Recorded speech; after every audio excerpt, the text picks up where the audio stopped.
Hi, I'm Candace Gourdain and this is Fitness in Harmony. Today I want to work on mostly a yoga practice to accept my tired body, my tired, uneven, stressed out, unstretched out body. There are weak places and there are tight places. So we're going to reveal some of those with some of our yoga poses and stretches, but we're also going to strengthen those places that are weakened. And there's some that almost everybody have that are weakened, and that's the transversus abdominis. So I want you to start out by scooping the lower belly inward upward, drawing this drawstring inward upward, and aligning the spine so that the back of the head is drawn upward. And then pull the shoulders onto the back. And then let's just give ourselves a big hug. So let's start out here because I want you to welcome this self, this friend. So give yourself a big squeeze and just feel that. Feel that you are supported, that you are here to take care of yourself. Then stretch the arms back and behind you again, opening out the chest, pulling the shoulder blades down the back, scoop the belly in, and then recross the arms in the opposite direction, one arm over the other. Walk the fingertips closer together behind you, and then begin turning your head into a slow, even circle. So letting your head, we're cleaning out the debris of stress and strain. And then bring the head back up. Open your eyes. Let's come into child's pose. I want to start out almost in standing pose to get started, to take care of this tired, weakened, chronically tight body. So reach the fingers forward. I'm tucking the toes under to stretch the bottom of the soles of the feet. All right, I want to invite you to come into this space. Close your eyes and inhale. Listen for the sound of your exhale. So even if you're not trying, your breath still makes a little bit of sound. I want you to go inside and feel the superficial muscles and tissues and fascia. That means that they're close to the skin. And then as we work through our practice today, I want the middle and the deepest layers of the body, the tissues closest to the bones and the internal organs, to absorb contentment. We're working on my tired, weak, tight body today. 3 slow breaths. I want you to flare out your fingers and your toes. There's muscles on the sides of your feet and your hand that do that open up the fingers and toes. 1 more breath. That feels so good. I want you to walk your way forward and come into Sphinx pose. So come down onto the belly. Bring the elbows and the forearms up under the shoulders and the chest. Walk the legs together. Point the toes. Now, vigorously press the tops of your toes. So imagine your toenails pressing down. Now, vigorously pull in that transversus abdominis. If there's one muscle that rules them all, if I can say that, it's really the transversus abdominis. It's relatively superficial, but it's also deep. Well, it's deep. But when I say superficial, is I want you to think of it as wrapping around the outside of your body. It's not. But because it does encompass the spine and the viscera, the internal organs, it pulls inward, hugging the lumbar spine. Now push the chest forward and pull the heads of the arm bones backward. So the body's going to feel like the bow, the front of a ship.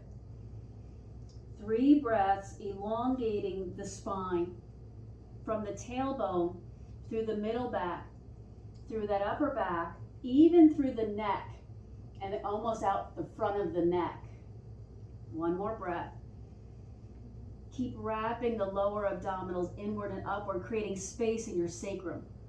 Make your way up into hands and knees. Do that with strength. Tuck 1 toes under and then push the heel back. I'm always going to stretch the bottom of my feet first for now because we're going to come up and do some standing work, some balance work. Make sure that your feet are awakened. Mobility is the ability for your muscles and your nervous system to move your bones in a range of motion. Flexibility is when an outside force holds the connective tissue at its maximum length. Maybe your muscles can do that, maybe and probably they can't. So muscles get shortened by not using them correctly. 2 breaths, keep squeezing the transversus abdominis. So I'm going to train that transversus abdominis today to hug the spine in. Now we'll switch to the other leg. More and more, I want the deeper and deeper connective tissue, muscles, all the parts of the body, the deeper ones. So the transversus abdominis is definitely a deep one, to absorb this intelligence that I am using you now, or that you and I are in this paired state. So the mind during our practice is very much listening. 2 more breaths. The lower belly sucking in, the mind listening in. Did it just do that? And now I invite you to step back into plank pose so the other foot meets stretched out.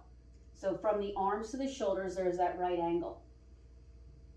Keep sucking the belly in. So the strength of the transverse abdominis really does dictate how well you can do this pose. Now try paddling one knee down, then the other. So you may be coming at this, doing it the other way. The knee stays down and you're going up, or you may be up and you're tapping down. Notice there's a big difference. They look the same, but they're absolutely different. Whatever you're doing though, the mind should be listening in to the transversus abdominis and noticing that you can do this. I got this. 2 and 1. Then move into downward dog, pushing up and pressing back. Now I just widen my feet a little bit so my hands and my feet are the same distance apart as each other. You got this. I wrote that on my board today so that I would see that. You got this. Giving your mind a new thought changes the trajectory of the thoughts for the rest of the day, because we believe ourselves. When we say something, no matter how wrong it might be objectively, we believe it could be because we said it. 3 breaths. I don't know if you're purposely trying to make a sound when you exhale, but there is a sound. And then walk forward. From here, I'm going to bring my hands up to my knees. I'm not going to use the blocks today just because. No good reason other than I'm not. Then what I want you to do is bend one knee and then bend the other knee, almost like you're walking. So that pushes one hip back, then the other. So bend the knee. That's okay if it drops the hip down, bend the other. So if you're walking, your body would actually be spiraling or spinning a little bit through space. We don't walk straight. We don't go just straight forward like a robot. We sort of twist our way, almost like, think about like a swimming action. That's sort of how we walk, just not as exaggerated. Now hold both knees bent. And from here, practice rounding the back like a cat pose. And then extending the spine like a cow pose. Do that a few times. As you move from what I'm going to call cat and cow, notice what, if anything, is happening in your feet, your ankles, and your knees. When I move to cow, my knees tend to splay out. I'm going to try to stop doing that. And to keep those knees pointing forward the whole time. So notice that what's happening in the spine is a chain that absolutely affects the hips and the knees and the ankle. 3, 2, so we're doing some energy hygiene here. Then roll all the way up. Let's just try. I'm going to bring my hands together. That helps me focus my mind standing on one leg. So once you're on one leg, whatever that other leg is doing is fine. But for this moment, I want you to connect through the middle of the body. So it's sort of the instep and the inner ankle of the standing leg, up through the center of the knee, up through the center of the hip, up through the center of the core. Wherever you are, find that center and hug into the center. Once again, the lower transverse abdominis is a deep abdominal muscle that holds the sacrum and the spine, the lumbar spine, and the viscera, the gut, in place.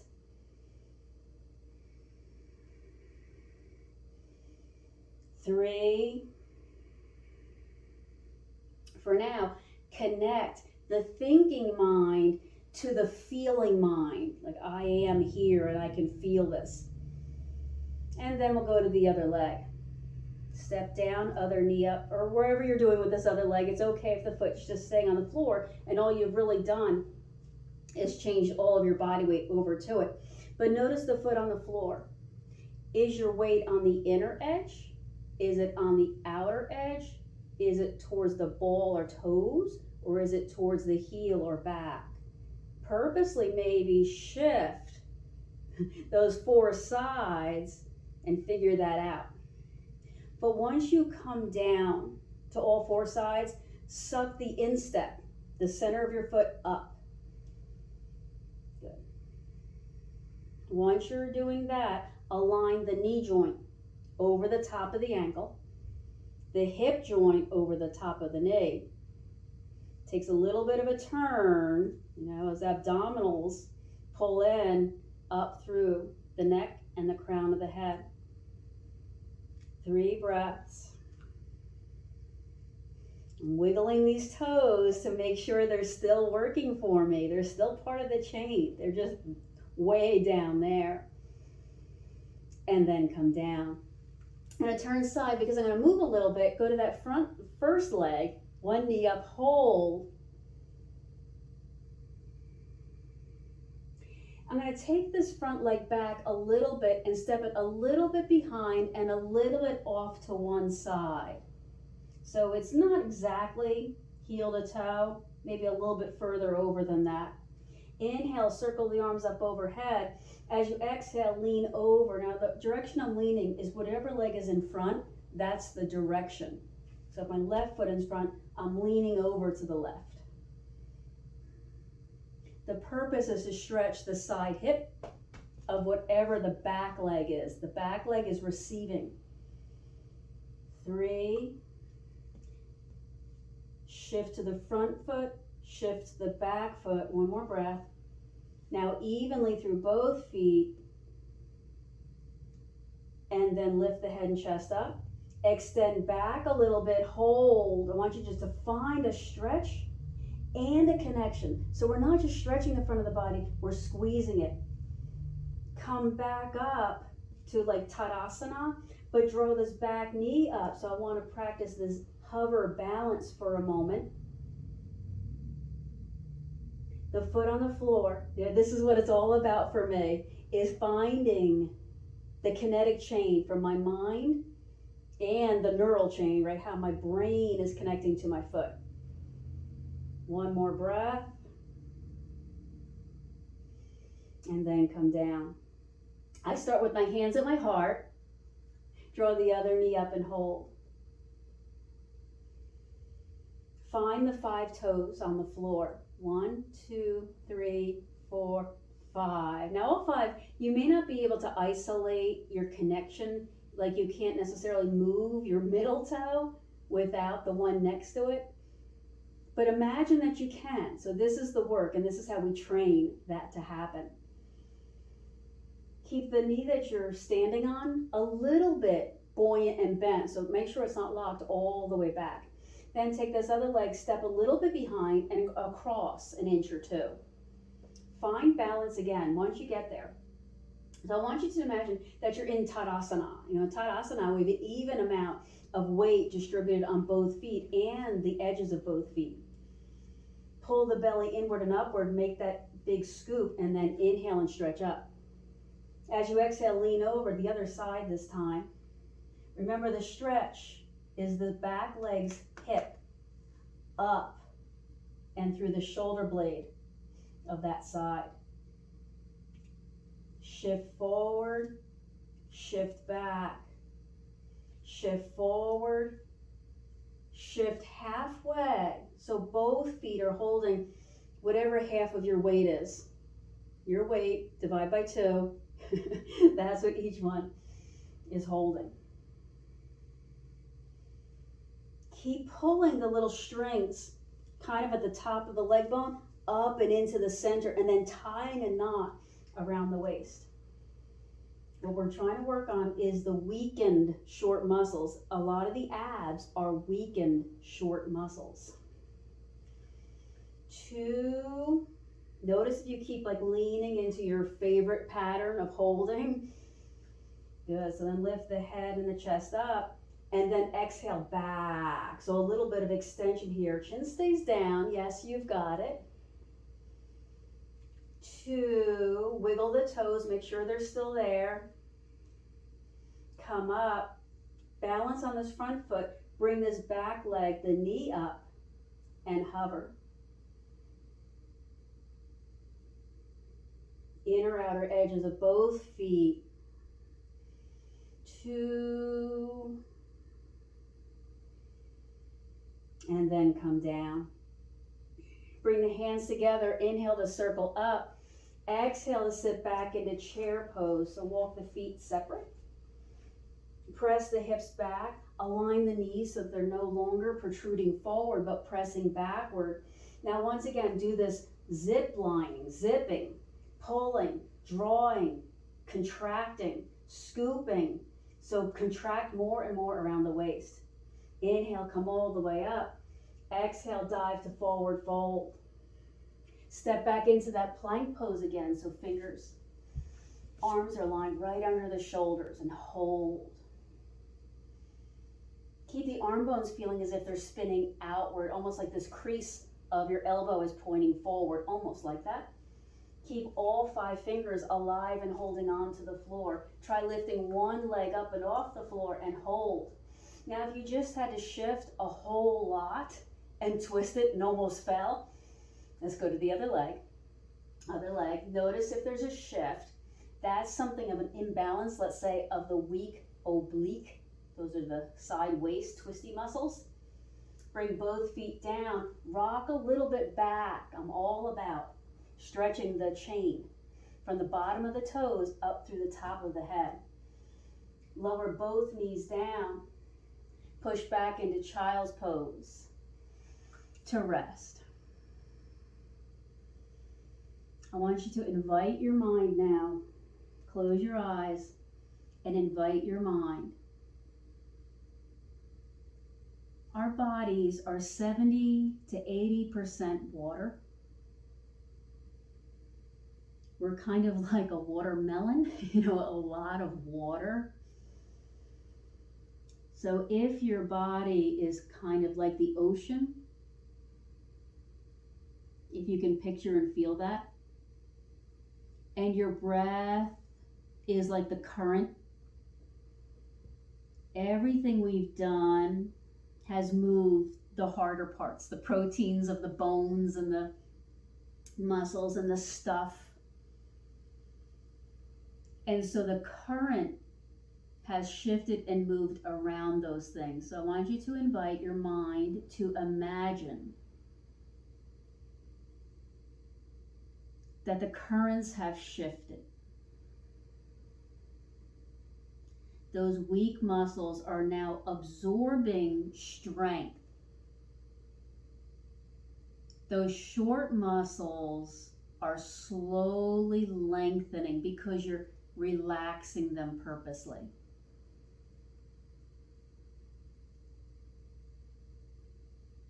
Invite your mind to participate in this shift, this radical acceptance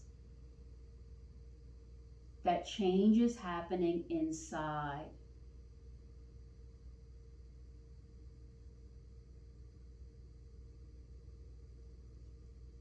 Three,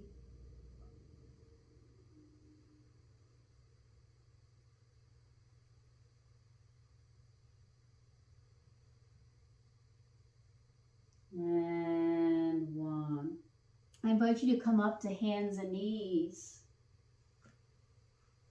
Let's extend one leg up and back and hold, and then circle around the ankle, the foot. Now, keep doing that. Maybe circle the foot the other way, but focus the mind now on the girdle of the waist. Pull it in.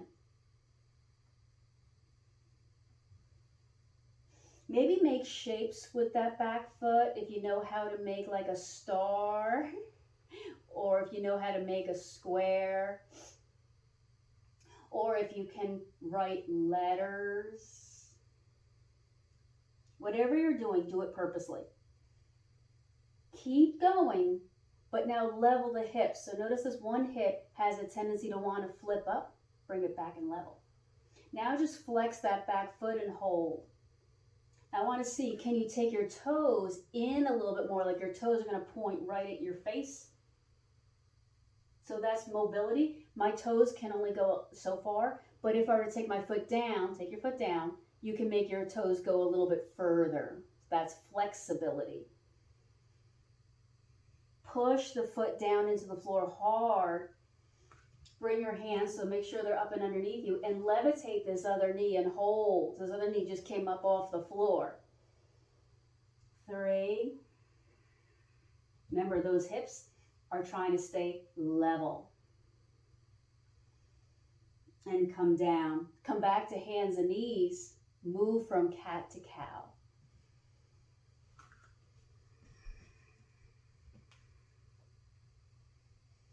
Breathe. Remember the current moving through the ocean of the body. Breathe that. Go a little bit deeper into the hardened tissues of the body. Notice that your thoughts are affecting how your body moves. So if I were to say, move like a wave in the ocean, and you think about it, and then you try to do it, that's very different than if I say, extend your spine and flex your spine. So the words your mind are using matter to which muscle groups and how those muscle groups react. Come back to a flat spine. Find the strength over the transverse abdominis. Stretch the opposite leg back. Hold. Even out the pressure on the right and left arms, so you didn't just lean. And then circle the back foot.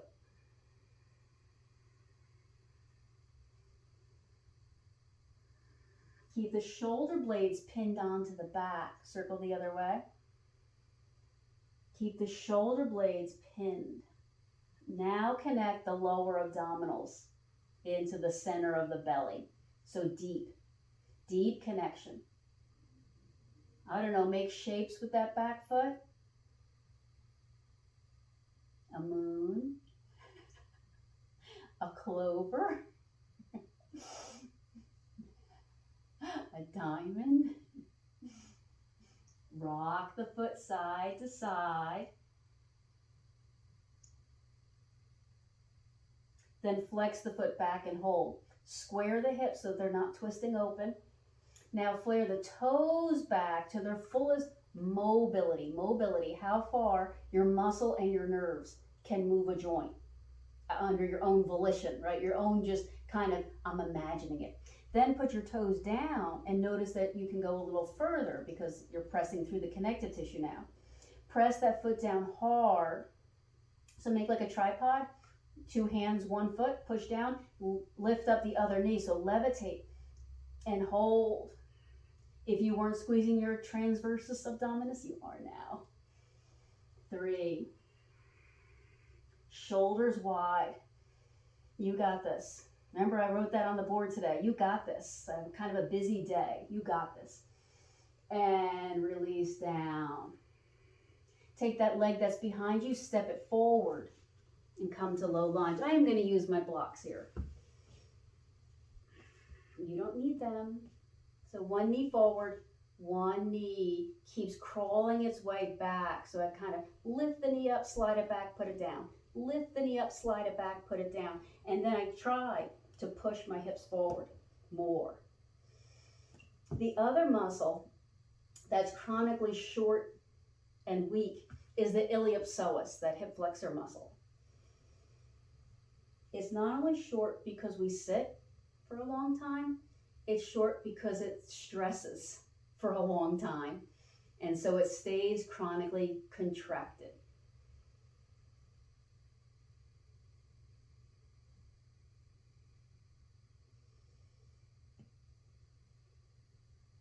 See if you can slow down your breath.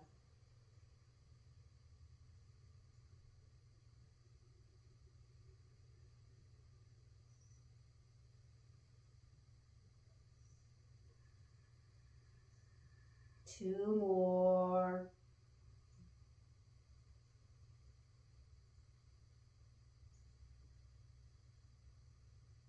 Then try pushing your hips back.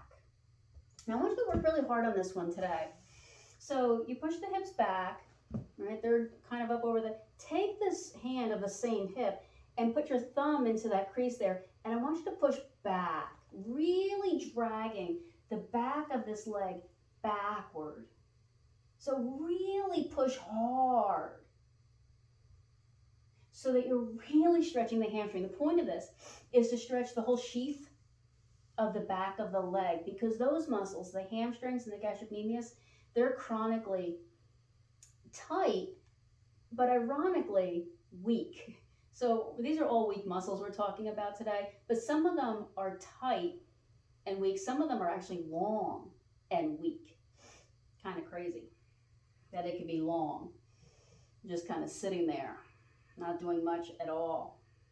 Keep pushing, keep that pressure like sort of down and back, kind of like you're scooping your tailbone. So try doing that with your muscles. Your tailbone scoops back, and take your tail and point it at that back wall.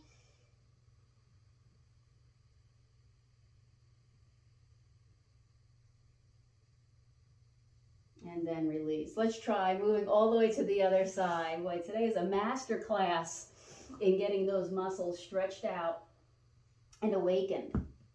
So the reason that we stretch might surprise you as you're setting up for your lunge on the other side is not to make muscles longer, because muscles are very, very fluid.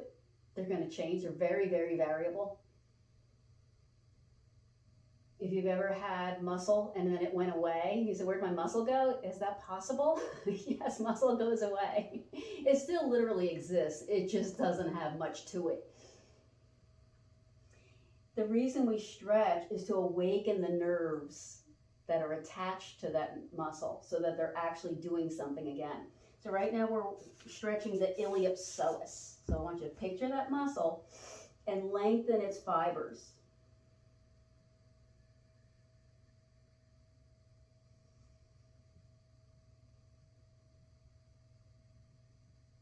This is where I lifted the back knee, slid it back a smidge, and then put it back down. Then I tried hard to push my hips forward more.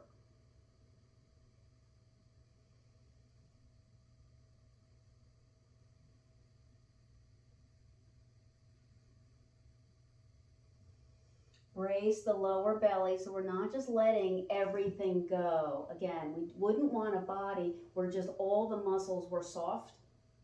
That wouldn't be any good at all. Then push both hips back evenly, equally, although we're going to make a point of it in a second.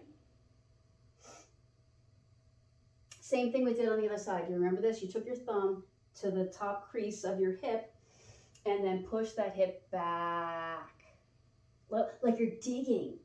Like you're digging. You know, you scoop down and press forward, dig, and put but to the back. So we're digging. Dig.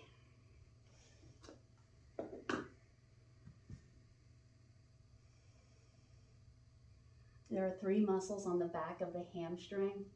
They're called hamstrings because there's 3 of them. They're, again, chronically shortened and weak. On the front of the leg, there are 4 quadriceps with an S on the end.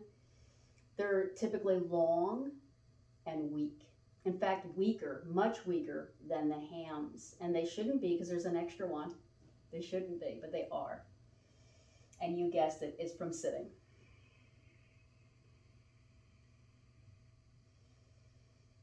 Keep digging. Keep scooping out. I know you're feeling this. I know your hamstrings are going, I got it. I got it. I don't need to work any harder here. 2 breaths. Keep accepting what is happening. I don't know what's happening. All right, so we'll push forward. I do want to come down and onto the back now. If you have a strap, let's go ahead and use the strap. If you don't have a strap, that's okay.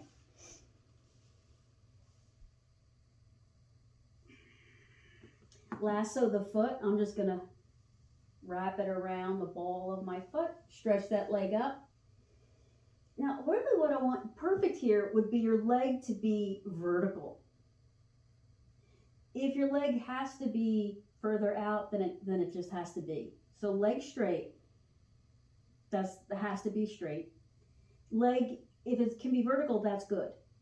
If it has to be further away from you, that's okay. Don't pull your leg up past vertical right now. Just not a reason to. I want you to pull your leg bone straight down into your hip. Does that make sense? So that if you had a big mallet, you would be driving this leg like a nail down into the hip socket. One of the things this does is it resets the leg in the hip socket and the ilium, that's the hip bone, to the sacrum, that's the spine. If you can. Maybe you have to do the same thing, pushing just the knee. That's okay. Down and in. Let's give this a little time to work its little magic. Nothing is really resisting. Your leg is in Shavasana. It's just relaxed. Kind of. It's straight. We're not really trying to stretch. We're going deep into the tissues. These are cold tissues, so it's going to take time to get in there. Just like when you go in that water, the pool or the ocean, it takes you time to get in there because it's cold. And your brain is saying, don't go in there. But eventually your body creates heat by burning and making calories. Calories are heat, or the measurement of heat. And eventually you get a dachshund that comes to visit, and it makes everything right.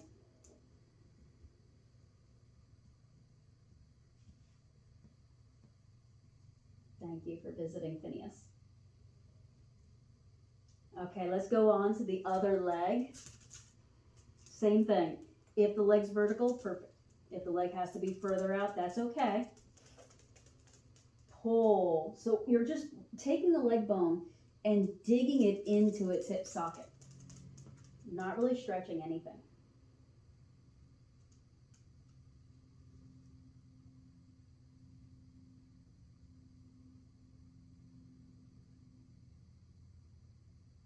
If you can, feel the relationship of the low back to the pelvis, and then that diagonal from the back of the spine out to the leg bone, to the hip bone.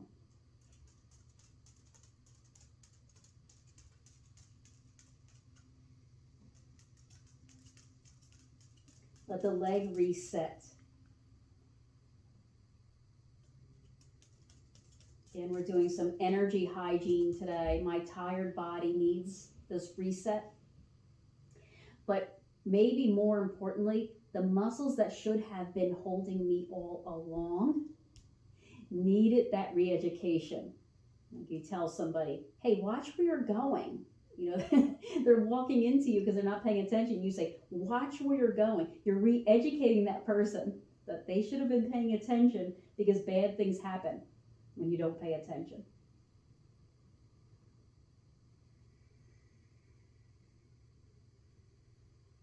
Remember, you're driving the leg straight into the socket, not trying to stretch the muscles around it necessarily. Telling your leg, watch where you're going. And exhale. Good. We'll take that leg down.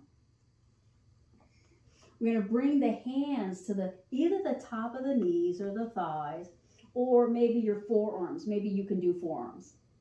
And push those things into each other hard. So the legs are dragging in, your arms are pushing down. Maybe it's your hands, maybe it's your forearms, or it's your elbows, whatever. Push, push. Again, this is re-educating, waking up that girdle of the waist, the transversus abdominis. And in this case, the iliopsoas. We're about to stretch that. 3, widen the shoulders out. Push a little bit harder for these last 1. And then slowly come to bridge pose. So walk your feet in towards your hips on the floor. Keep the knees pretty close and then lift the hips up into a straight line. So just one last muscle to talk about, and that's the glutes. You know where they are. The glutes, their primary job is to stabilize your hips for like when you're walking so they don't shift and fall.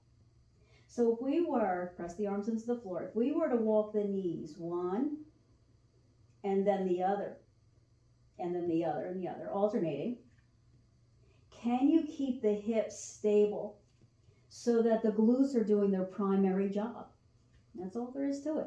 We're making the glutes and the abs do their primary job, which is to stabilize us. So when we're moving the extremities, the arms and the legs, in the waterfall of gravity, right? So gravity around 8 o'clock every night wins for me, and I'm flat out on the couch and nothing is holding me up anymore. But all throughout the day, these are the primary muscles that hold me up. My glutes, we'll call it low back, but it's really abs, and a bit of those neck muscles because I have a big, heavy head. So keep the line of energy from the tailbone up through that neck, open and long, and the side hips. Make sure they're not twisting. 3, find the lower abs, contract them more, then come all the way down. Hug the knees into the chest.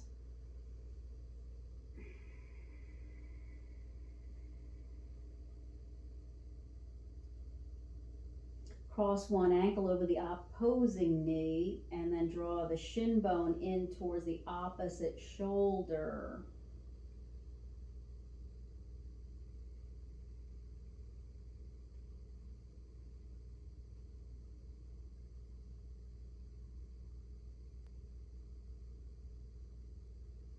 Good, and then switch.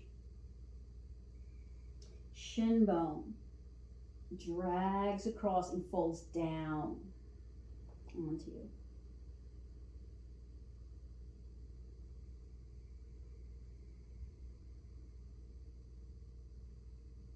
I don't know if this is a hard or a unpleasant stretch for you, but right now, whether it is or it isn't, I want you to accept that there is freedom and tranquility. It's in you, it's there. Even if this is a difficult pose, I don't know if it is.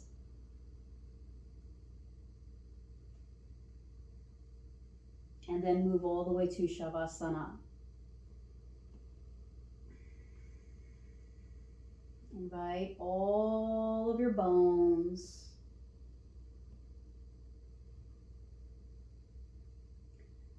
to release heavily.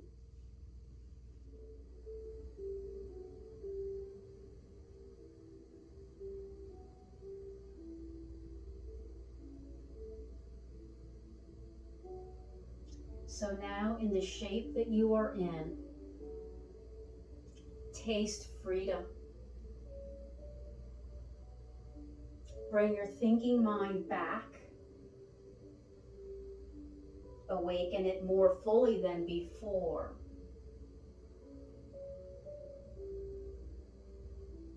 Inhale to soften your belly, so no more tight holding. When you exhale, find a new vibrancy, a well of strength.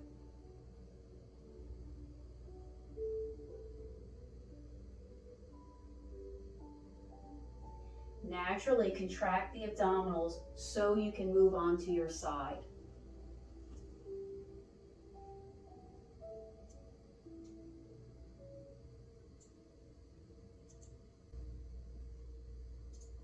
Good. Open your eyes now and come all the way up. Once you do come all the way up, realign pelvic bowl, low back, middle back, upper back, neck in a straight open space. Connect the hands to the heart. Invite yourself to participate for one more breath before we come back out. I am free. Then open your eyes. Inhale, now circle up, stretch up, collect all that good, clean energy and bring it back. Scoop it up into your heart where you and I come back together to our awakened bodies. Namaste.